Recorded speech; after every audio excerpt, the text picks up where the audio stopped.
নামাজ শুরু করার আগে যদি ছোট্ট একটা আমল করেন, খুব বড় আমল না, ছোট একটা আমল, 3টা বাক্যের কথা যখন নবীজির পাক জবান থেকে শুনলাম, জিন্দেগিতে আর কোনোদিন আমি এই আমলটা ছাড়ি নাই। সুবহানাল্লাহ বিহামদিহি।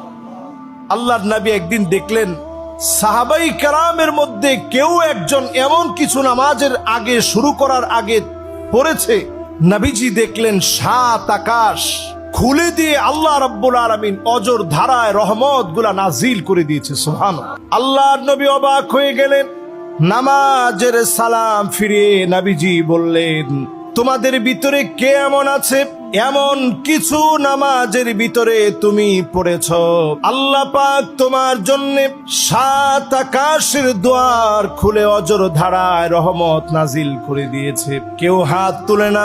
একজন সাহাবী হাত তুললেন, ওগো নবীজি, আমি অতিরিক্ত 3টা বাক্য বলেছি, আল্লাহু আকবার কাবীরা ওয়ালহামদুলিল্লাহি কাসীরা ওয়াসুবহানাল্লাহি বুকরাতাও ওয়া আসীলা। আল্লাহু আকবার কাবীরা ওয়ালহামদুলিল্লাহি কাসীরা ওয়াসুবহানাল্লাহি বুকরাতাও ওয়া আসীলা। এই 3টা বাক্য বলেছি। আল্লাহর নবী বললেন, আমি যখনই দেখেছি 7 আকাশের দুয়ার খোলা হয়ে গেছে, অজর ধারায় আল্লাহ পাক রহমত নাজিল করতেছে, আমার বুঝতে বাকি নেই আমার সাহাবীদের মধ্যে এমন কোন একটা আমল হয়েছে যার কারণে মালিক খুশি হয়ে গেছে। ছোট্ট এই আমলটা যদি নামাজ শুরু করার পূর্বে বলতে পারেন, আপনার জন্য 7 আকাশের দুয়ার যিনি খুলে দিবেন তিনি কে?